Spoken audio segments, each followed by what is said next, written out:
पिछले 2 हफ्तों में बांग्लादेश की पुलिस फोर्स ने स्टूडेंट प्रोटेस्टर्स को बीच सड़क पर गोली चलाकर मार डाला, छात्रों को अपनी गाड़ियों से कुचल डाला। राइट पुलिस ही नहीं, बांग्लादेश स्पेशल फोर्सेस और आर्मी तक को डिप्लॉय किया गया जिसे स्टूडेंट प्रोटेस्टर्स का गला घोट दिया जाए। ये कोई एंटी टेरर ऑपरेशन आप नहीं देख रहे हो। ढाका के एक यूनिवर्सिटी के छत पर हेलीकॉप्टर से स्पेशल फोर्सेस एंटर कर रहे हैं। शेख हसीना सरकार ने मानो अपने देश के युवा के खिलाफ जंग का ऐलान कर दिया हो। ऐसी बर्बरता के किस्से कितने होंगे हमें अभी तक पता भी नहीं, उसका कोई हिसाब नहीं। इसको बांग्लादेश के इतिहास में one of the worst episodes of slaughter बोला जा रहा है, जहां 160 से ज्यादा जाने तो ऑफिशियली गई हैं, हजारों घायल हो चुके हैं और यह आंकड़ा बिल्कुल इनकंप्लीट है क्योंकि इंफॉर्मेशन हमारे पास है नहीं। इस एपिसोड को रिकॉर्ड करते वक्त पूरे बांग्लादेश में कर्फ्यू जारी है, कंप्लीट इंटरनेट ब्लैकआउट है, जिसके चलते कई वीडियोस, कई हादसे, बहुत सारी बर्बरता, उनके किस्से अभी तक बाहर भी नहीं आए हैं। बांग्लादेश के इतिहास में एक और काला चैप्टर लिखने का श्रेय जाता है इस बार तानाशाह शेख हसीना को, मगर स्टूडेंट्स के जोर के सामने शायद इस तानाशाह को भी झुकना पड़ा है। स्टूडेंट्स की सही मांगों को अंत तक दबाया नहीं जा पाया। देशभक्त आज के एपिसोड में समझेंगे कि आखिर बांग्लादेश में चल क्या रहा है, इतनी आंख क्यों लगी है बांग्लादेश में, बांग्लादेश का यह कंट्रोवर्शियल कोटा सिस्टम है क्या, क्यों उसके खिलाफ यह विरोध हो रहा है, और आखिर एक स्टूडेंट प्रोटेस्ट है तो स्टूडेंट प्रोटेस्ट, अपने ही देश के स्टूडेंट प्रोटेस्टर्स हैं, उसके प्रति शेख हसीना ने इतना डिक्टेटोरियल, इतना ब्रूटल रवैया क्यों अपनाया, कैसे इस सब के बावजूद स्टूडेंट्स ने उन्हें हरा दिया। लेकिन अब भी वो कह रहे हैं कि उनकी लड़ाई, उनका जंग खत्म नहीं हुआ है। पता करते हैं क्यों। पिछले कुछ दिनों के वायलेंस पर आने से पहले यह समझना जरूरी है कि उसके पीछे हिस्ट्री क्या है। थोड़ा सा हिस्ट्री लेसन यहां जरूरी है। बांग्लादेश पाकिस्तान से 1971 में आजाद हुआ। पाकिस्तान ने अमेरिका के सपोर्ट के साथ बांग्लादेश में बंगालियों के खिलाफ वहां एक खूनखार जेनोसाइड किया था, जिसमें बोला जाता है 30 लाख से ज्यादा जाने गई थी। बांग्लादेश में कई लोगों ने पाकिस्तानी आर्मी के खिलाफ आवाज उठाई, हथियार उठाए और अंत में बांग्लादेश की जनता की जीत हुई। पाकिस्तानी मिलिट्री को वहां से विड्रॉ करना पड़ा, पाकिस्तान का विभाजन हो गया। 1971 में बांग्लादेश आजाद हुआ। इसमें भारत का क्या रोल था, इंदिरा गांधी ने क्या दांव पेच खेले थे, उस पर तो पूरा एक अलग एपिसोड बन सकता है, लेकिन पाकिस्तान आज भी इस जख्म को भुला नहीं पाया है। बहरहाल आवामी लीग वो मेन पार्टी थी जिसने फ्रीडम स्ट्रगल में अहम एक रोल प्ले किया। शेख मुजीबुर रहमान बांग्लादेश के प्राइम मिनिस्टर बने। 1972 में फ्रीडम फाइटर कोटा इंट्रोड्यूस किया गया उनके द्वारा, और उसके बाद जो भी सरकारें आई उन्होंने इस रिजर्वेशन, क्योंकि बहुत इमोशनल मैटर है, तो इस रिजर्वेशन का कोटा सिस्टम माने सोशल जस्टिस के बेसिस पर वो एक्सपैंड करते रहे। लेकिन इस कोटा सिस्टम के खिलाफ 2018 में कई सारे स्टूडेंट्स ने प्रोटेस्ट किया। उनका कहना था कि सोशल जस्टिस बेसिस का कोटा तब भी समझ में आता है कि भैया जिसकी एक दरकार हो, लेकिन 30% फ्रीडम फाइटर कोटा को इमीडिएटली हटा देना चाहिए क्योंकि इसका कोई लॉजिक नहीं बनता है। सुनने में शायद यह अच्छा लगता हो, मगर असल में शेख हसीना इसको इस्तेमाल कर रही थी अपने जो फेवरेट लोग हैं उनको नौकरियां देने के लिए। वो अपना कार्डर बना रही थी गवर्नमेंट के अंदर, और बांग्लादेश के यूथ को एक्चुअली धोखा ही दिया जा रहा था इस रिजर्वेशन के नाम पर। देखिए, पहला ऑपोजिशन तो यह है कि फ्रीडम फाइटर्स को अगर आपको ऑनर करना है तो 10 साल 20 साल आप कोटा चलाना चाहते हैं, बात समझ में आती है। लेकिन उसके बाद चिल्ड्रन, उसके बाद ग्रैंड चिल्ड्रन के लिए भी इतना भारी भरकम कोटा किसी को समझ में नहीं आया। स्टूडेंट्स ने कहा कि कॉन्स्टिट्यूशन में फ्रीडम फाइटर्स को कोटा देने की बात की गई है, उनके बच्चों और उनके ग्रैंड चिल्ड्रन को यह कोटा देने की बात नहीं है, तो इसकी लीगल सैंक्टिटी वैसे है नहीं, क्योंकि यह कोटा इकोनॉमिक या सोशल बैकवर्डनेस पर बेस्ड नहीं है। और ऊपर से बांग्लादेश में वॉर ऑफ लिबरेशन में ऑलमोस्ट पूरा देश शामिल था। कई सारे लोग अलग अलग तरीके से उन्होंने अपना कॉन्ट्रीब्यूशन दिया। ऐसे में कौन डिसाइड करेगा कि फ्रीडम फाइटर का बच्चा कौन है और कौन नहीं है? कोटा का गलत इस्तेमाल कैसे होता है ये तो हमने आजकल इंडिया में भी यूपीएससी स्कैम में देख ही लिया है। और बांग्लादेश में भी शायद सबसे हैरानी की बात यह है कि फिलहाल बांग्लादेश में सिर्फ 0.13% ऑफ पॉपुलेशन को ऑफिशियली फ्रीडम फाइटर्स डिसेंडेंट्स का दर्जा हासिल है। यानी 0.13% पॉपुलेशन के लिए 30% रिजर्वेशन कोटा, यह तो भारी झोल है, इसमें कोई कंट्रोवर्सी है नहीं। इसका कोई सेंस बनता नहीं है, स्टूडेंट्स को यह बात दिखती है, लेकिन पॉलिटिकल सेंस तो है, क्योंकि शेख हसीना पर आरोप यह लगा कि इस कोटा के चलते उन्होंने ये फर्जीवाड़ा सर्टिफिकेट, ये फ्रीडम फाइटर सर्टिफिकेट अपने फेवरेट्स को पकड़ाना शुरू किया ताकि वो एक गोदी सिविल सर्वेंट, एक कार्डर बना पाए। उसके बाद पूरा सिस्टम उनके मुट्ठी में, क्योंकि नौकरी जब शेख हसीना ने दी है तो हम उनके खिलाफ काम कैसे कर सकते हैं। पिछले कुछ दिनों में बांग्लादेश के कोटा सिस्टम और इंडिया के कोटा सिस्टम को भी कंपेयर करने की कोशिश की गई है कि अगर वहां बुरा है तो यहां भी बुरा है। लेकिन इंडिया और बांग्लादेश के सिस्टम में बहुत फर्क है, खासकर कि ये 30% freedom fighter reservation quota. India में reservation caste based social justice के लिए किया जाता है, पॉपुलेशन के हिसाब से किया जाता है और सोशल बैकवर्डनेस के स्टडी मुताबिक किया जाता है। रिजर्वेशन एक सिस्टम बनाया जाता है जिससे एससी, एसटी, ओबीसी कम्युनिटीज को गवर्नमेंट जॉब्स मिले, एजुकेशन में रिजर्वेशन मिले, ताकि कास्ट ऑपरेशन को, जो एक हिस्टोरिकल डिसएडवांटेज है, जो एक डिस्क्रिमिनेशन है, उसको कुछ हद तक कम किया जा सके। इस पर कोई डिबेट नहीं है और यह देशभक्त पर भी हम बता चुके हैं कि इस रिजर्वेशन का दुरुपयोग किस तरीके से हमारे देश में हो रहा है, खासकर कि यूपीएससी कार्डर में तो दिख ही रहा है। बांग्लादेश में 2018 तक 56% रिजर्वेशन था। इसमें 10% women reservation, 10% under developed districts के लिए, 5% ethnic minorities, 1% people with disabilities और ट्रांसजेंडर पीपल के लिए। यह सब मिलाकर 26% बनता है। और कहीं ना कहीं इस रिजर्वेशन का जो लॉजिक है वो इंडिया के सिस्टम से मेलजोल खाता है। मगर जो इस पूरे प्रॉब्लम की जड़ है वो है बांग्लादेश में 30% quota for freedom fighters and their descendants. इस 30% के खिलाफ सबसे ज्यादा गुस्सा है, पूरे रिजर्वेशन सिस्टम के खिलाफ गुस्सा नहीं है स्टूडेंट कम्युनिटी में। 2018 में बांग्लादेश हाई कोर्ट ने इस कोटा सिस्टम की लीगैलिटी को चैलेंज करने वाला एक पिटीशन है, उसकी सुनवाई की। मार्च 8, 2018 को हाई कोर्ट ने पिटीशन को रिजेक्ट कर दिया। इसके बाद स्टूडेंट सड़क पर आ गए कि अरे आपने तो ठीक से बात ही नहीं सुनी, आपने तो पिटीशन ही रिजेक्ट कर दिया, ये कोटा सिस्टम में रिफॉर्म होना चाहिए। ध्यान रखिए, स्टूडेंट्स भी सिस्टम में रिफॉर्म चाहते थे कि पॉपुलेशन और सोशल जस्टिस के हिसाब से रिफॉर्म किया जाए, फ्रीडम फाइटर कोटा को खत्म किया जाए। मगर शेख हसीना ने प्रोटेस्ट के रिस्पॉन्स में एक एग्जीक्यूटिव ऑर्डर के जरिए पूरा कोटा सिस्टम ही रद्द कर दिया। अलग अलग कमिटीज बैठाई, डिस्कशंस हुए और 2020 में ऑर्डर इंप्लीमेंट भी हो गया, कोटा सिस्टम हट गया। Good news. लेकिन यही तो पॉलिटिक्स आता है। इस बात पे बांग्लादेश हाई कमीशन पर एक अपील फाइल की गई कि शेख हसीना का ये जो एग्जीक्यूटिव ऑर्डर है वो ही इलीगल है। अब 5 जून 2024 को बांग्लादेश हाई कोर्ट ने डिसीजन सुनाया, शेख हसीना के एग्जीक्यूटिव ऑर्डर को रिवर्स कर दिया और ये जो एक कोटा सिस्टम था इसे वापस ये ले आए। स्टूडेंट्स ने नाराजगी फिर से जताई और कहा कि 2018 में शेख हसीना ने एक झटके में पूरा कोटा सिस्टम को खत्म कर दिया था, तो वो अब भी स्टूडेंट्स की मांगे सुनकर एक reformed quota system executive order के जरिए ला तो सकती है, या वो इतने दिनों से एक बिल पारित कर सकती थी अगर इस मैटर पर सीरियस थी। मगर शेख हसीना ने ऐसा नहीं किया। उल्टा उनकी सरकार ने बांग्लादेश सुप्रीम कोर्ट के अपीलेट डिवीजन में एक अपील डाली।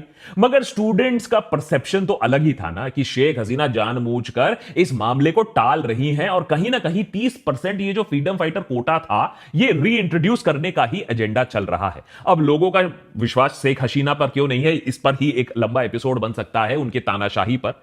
लेकिन पॉइंट यह है कि जब 1 जुलाई तक, यानी ऑर्डर के करीबन 1 महीने जब वो गुजर गए, जब हसीना ने कोटा रिफॉर्म को लेकर कोई एक्शन नहीं दिखाया, कोई इंटरेस्ट नहीं दिखाया, तब जाकर प्रोटेस्ट शुरू हुआ। तो ऐसा मत सोचिए कि आनन फानन में स्टूडेंट सड़क पर आ गए। मगर यहां एक सवाल तो आ सकता है कि भाई कोटा को वापस लाना तो हाई कोर्ट का ऑर्डर था, शेख हसीना के खिलाफ ये प्रोटेस्ट क्यों हो रहे हैं? सुप्रीम कोर्ट में मामला पेंडिंग है, तो स्टूडेंट शेख हसीना को दोषी क्यों बता रहे हैं?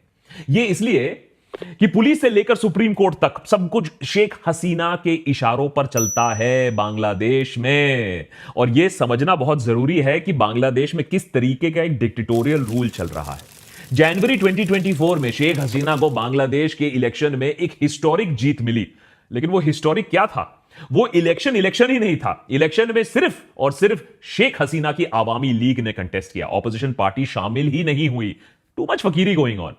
और ये जानी मानी एक global anti corruption organisation Transparency International कहना है कि ये इलेक्शंस जो बांग्लादेश में हुए वो वन साइडेड थे, वो फर्जी थे। शेख हसीना की गोदी इलेक्शन कमीशन ने वोटर लिस्ट, पोल, शेड्यूल, कॉन्स्टिट्यूशन, डिलिमिटेशन उनके फेवर में किया। गोदी जुडिशरी ने इलेक्शंस के पहले कुछ महीने पहले 1500 से ज्यादा ऑपोजिशन लीडर्स को कन्विक्ट किया। साइबर सिक्योरिटी एक्ट के जरिए सरकार ने इंडिपेंडेंट मीडिया आउटलेट्स को चुप कराने की कोशिश की, जर्नलिस्ट को जेल में डाला। यहां तक कि नोबेल लॉरिएट यूनिस मोहम्मद, जिनके माइक्रो फाइनेंसिंग मॉडल के चलते बांग्लादेश में एक इकोनॉमिक मिरेकल आया था, उन पर भी शेख हसीना की सरकार केस पर केस करती रही। यह फॉर्मूला शायद आपने कहीं सुना भी होगा। 2024 इलेक्शंस में बांग्लादेश की मेन ऑपोजिशन पार्टीज ने कहा कि हम आपको बॉयकॉट करते हैं, आपको हम शर्मसार कर देंगे। कहा कि जब तक एक ऐसी असली इंडिपेंडेंट इलेक्शन कमीशन और केयरटेकर गवर्नमेंट का गठन नहीं होता है, तब तक हम इलेक्शन में हिस्सा नहीं लेंगे। उनका पॉइंट यह था कि शेख हसीना को कॉर्नर करने का। शेख हसीना में अलग ही फकीरी है। उन्होंने कहा कोई बात नहीं, हम बिना ऑपोजिशन ही इलेक्शन करवा देते हैं, कोई जरूरत नहीं है, ऑपोजिशन मुक्त बांग्लादेश। बांग्लादेश के हर इंस्टीट्यूशन पर शेख हसीना का कंट्रोल है, हर चीज उनके इशारों पर चलती है। जब हाई कोर्ट ने जून 5, 2024 को कोटा सिस्टम रीइंट्रोड्यूस किया, तो ऑब्वियसली स्टूडेंट्स का मानना था कि यह कोई हाई कोर्ट का इंडिपेंडेंट फैसला नहीं है, बल्कि शेख हसीना का ऑर्डर है। वो बस अपने फैसले को जुडिशरी से एक ठप्पा पड़वाकर, जुडिशियल स्टैंप लगवाकर री इंट्रोड्यूस करना चाहती थी ये कोटा, जिससे वो सिविल सर्वेंट्स अपने मनपसंद लोगों को बना दे। तो जब करीब 1 महीने तक कोई एक्शन नहीं लिया गया शेख हसीना गवर्नमेंट से, तब जाकर असली प्रोटेस्ट शुरू हुआ। 1 जुलाई को स्टूडेंट प्रोटेस्ट इंटेंसिफाई होता है। शेख हसीना अपनी डिक्टेटोरियल टूल किट बाहर लाती हैं। पहले स्टूडेंट्स को बहलाने की कोशिश होती है कि मामला तो अब सुप्रीम कोर्ट में पहुंच रहा है, तो प्रोटेस्ट मत करो। फिर आरोप लगाया गया कि स्टूडेंट्स को ऑपोजिशन पार्टीज गुमराह कर रही हैं, उनको पॉलिटिकल टूल किट बनाकर इस्तेमाल किया जा रहा है। पर ऐसा है नहीं, क्योंकि स्टूडेंट मूवमेंट जो था वो काफी हद तक डिसेंट्रलाइज था। कोई सेंट्रल पॉलिटिकल लीडरशिप कोई खास तरीके से थी नहीं, और खास करके ऑपोजिशन का इस मूवमेंट में कंट्रोल बिल्कुल नहीं था। हां, बाहर से सपोर्ट करने की जरूर कोशिश की गई है। स्टूडेंट्स ने शुरुआत में यूनिवर्सिटीज में धरना दिया। फिर 7 जुलाई को प्रोटेस्टर्स ने नेशन वाइड ब्लॉकेड शुरू कर दिया। रास्ता रोको और रेल रोको प्रोग्राम सारे मेजर शहरों में शुरू हुए। बड़े स्केल पर मूवमेंट था, मगर पीसफुल था। स्टूडेंट्स का मानना था कि उनके पास और कोई चारा नहीं है। इस प्रेशर के चलते सुप्रीम कोर्ट के एपेलेट बेंच ने हाई कोर्ट के इस कंट्रोवर्शियल जजमेंट पे स्टे लगा दिया, और 7 अगस्त को, काफी टाइम बाद, 7 अगस्त को सुप्रीम कोर्ट ने कहा कि इस पर हियरिंग होगी। शेख हसीना ने स्टूडेंट से कहा कि भाई अब तो प्रोटेस्ट रोक दो, अब तो हियरिंग होने वाली है 7 अगस्त को। लेकिन स्टूडेंट्स को शेख हसीना पर बिल्कुल भरोसा नहीं है, and we can't blame them, क्योंकि काम ही उन्होंने ऐसे किए हैं पास्ट में। प्रोटेस्ट कंटिन्यू रहे और शेख हसीना ने 14 जुलाई को स्टूडेंट्स को एंटी नेशनल घोषित कर दिया। एक प्रेस कॉन्फ्रेंस में कहा कि फ्रीडम फाइटर्स के ग्रैंड चिल्ड्रन को नहीं तो क्या ये प्रोटेस्टर्स चाहते हैं कि हम रजाकारों के ग्रैंड चिल्ड्रन को कोटा दे? बेसिकली स्टूडेंट प्रोटेस्टर्स को प्रो रजाकार बुला दिया। अब कॉन्टेक्स्ट के लिए, रजाकार वो लोग थे जिन्होंने 1971 के लिबरेशन वॉर में पाकिस्तान आर्मी की मदद की थी। यानी स्टूडेंट प्रोटेस्टर्स को सबसे ऊंचे दर्जे का एंटी नेशनल टैग दे दिया। रजाकार इतना पावरफुल शब्द है बांग्लादेश में, आप समझिए कि टुकड़े टुकड़े gang, Khan market gang, Soros gang, libtard, secular, गद्दार, एंटी नेशनल, सबको मिक्स कर दो, प्रो मैक्स बना दो, तब जाकर आपको मिलेगा ये रजाकार शब्द, ये इंसल्ट। स्टूडेंट्स हर्ट हुए, स्टूडेंट्स गुस्सा हुए, प्रोटेस्ट लेकिन और इंटेंसिफाई हो गए। स्टूडेंट्स ने उल्टा नारा लगाना शुरू किया, 1 2 3 4, हम सब रजाकार। कौन है हम? कौन है हम? रजाकार। किसने बोला? किसने बोला? Autocrat, autocrat.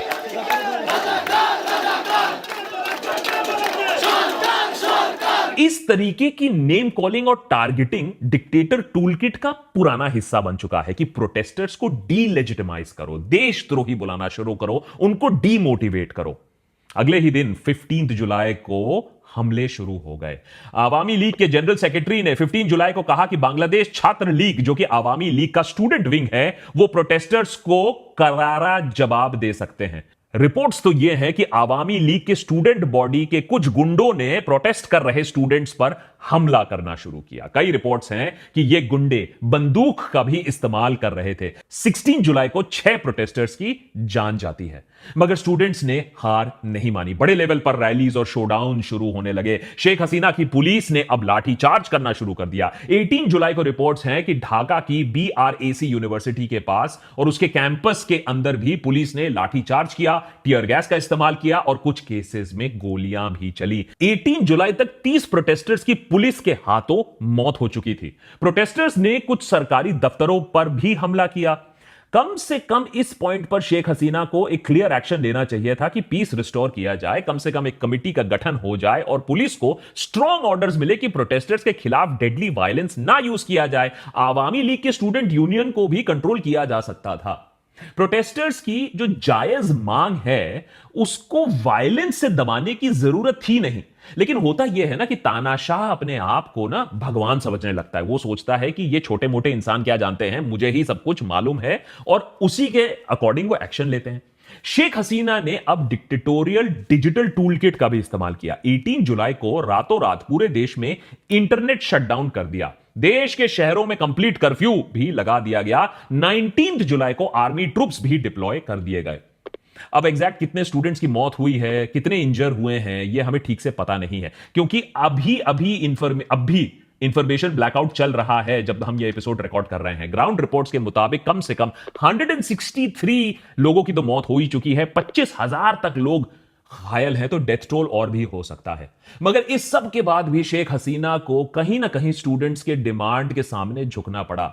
जो सुप्रीम कोर्ट ने हियरिंग 7 अगस्त को होनी थी, फिर हियरिंग को प्रीपोन किया गया। 21 जुलाई को बांग्लादेश के सुप्रीम कोर्ट ने एपेलेट बेंच के इस डिसीजन को, कोटा सिस्टम को बदल ही दिया। 56% से सिर्फ 7% तक कोटा ले जाया गया है, जिसमें 5% फ्रीडम फाइटर के डिसेंडेंट्स के लिए होगा, 1% एथनिक माइनॉरिटीज के लिए और 1% डिसेबल्ड और ट्रांसजेंडर पीपल के लिए है।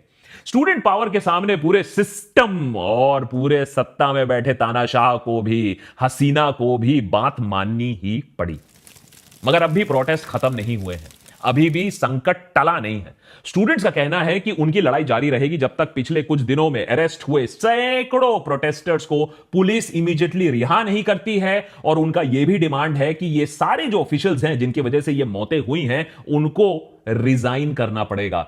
और इसी के साथ साथ ग्रुप्स का यह भी कहना है कि वो मूवमेंट को एक प्रो डेमोक्रेसी मूवमेंट के रूप में कंटिन्यू करना चाहेंगे जब तक शेख हसीना रिजाइन नहीं करती है। फिलहाल स्टूडेंट्स ने अपना प्रोटेस्ट 2 दिनों के लिए सस्पेंड किया है। इस एपिसोड को रिकॉर्ड करते समय तक बांग्लादेश में इंटरनेट, याद रखिए, सस्पेंडेड है, तो अभी भी शेख हसीना और भी नए पैतरे खेल सकती है। यह भी बात चल रही है कि जब तक सरकार, शेख हसीना सरकार, एक कमीशन का गठन नहीं करती है जिससे ढंग से एक रिप्रेजेंटेटिव कोटा सिस्टम ना बन पाए, तब तक ये जो प्रोटेस्ट है ये चलते रहेंगे। अब क्या ये सब सच में होगा क्या, या फिर से किसी बैकडोर के जरिए शेख हसीना अपनी मनमर्जी करने की कोशिश करेगी? क्या आवामी लीग के स्टूडेंट यूनियन के गुंडों और वायलेंट पुलिस के खिलाफ कोई एक्शन लिया जाएगा? ये सब तो देखने वाली बात है, ज्यादा हम ऑप्टिमिस्टिक नहीं है। मगर एक चीज तो साफ है कि कोई अपने आप को कितना भी ताकतवर तानाशाह बनने की कोशिश कर ले या समझने की गलती कर ले, आम जनता के पावर के सामने उसको झुकना ही पड़ता है, खास करके स्टूडेंट पावर। ये वही स्टूडेंट्स हैं जो 1948 से 1952 तक लैंग्वेज मूवमेंट लीड कर रहे थे। बांग्ला को उर्दू के साथ बराबरी के लिए अनडिवाइडेड पाकिस्तान में इन्होंने जंग लड़ी थी। और जब पाकिस्तान ने यह बात नहीं मानी तो 1971 के लिबरेशन वॉर में भी यूनिवर्सिटीज का बहुत बड़ा हाथ था। 1991 के एंटी मिलिट्री रूल और प्रो डेमोक्रेसी मूवमेंट में भी स्टूडेंट्स का बहुत अहम रोल है बांग्लादेश में। और आज स्टूडेंट सिर्फ कोटा रिफॉर्म के लिए नहीं, बांग्लादेश में डेमोक्रेसी के लिए भी लड़ रहे हैं। ये स्टूडेंट्स जानते हैं कि शेख हसीना के अनडेमोक्रेटिक पॉलिसीज से इकोनॉमी डूब रही है, अनएम्प्लॉयमेंट, इन्फ्लेशन बढ़ रहा है। अरे वहां लोग, जो वर्किंग पॉपुलेशन जो बोला जाता है, बांग्लादेश में भी तो इतनी मैन्युफैक्चरिंग की जॉब्स थी, वो धीरे धीरे कम हो रही हैं। तो वो भी जानते हैं कि सिस्टम को बदलना होगा अगर देश को ठीक करना होगा।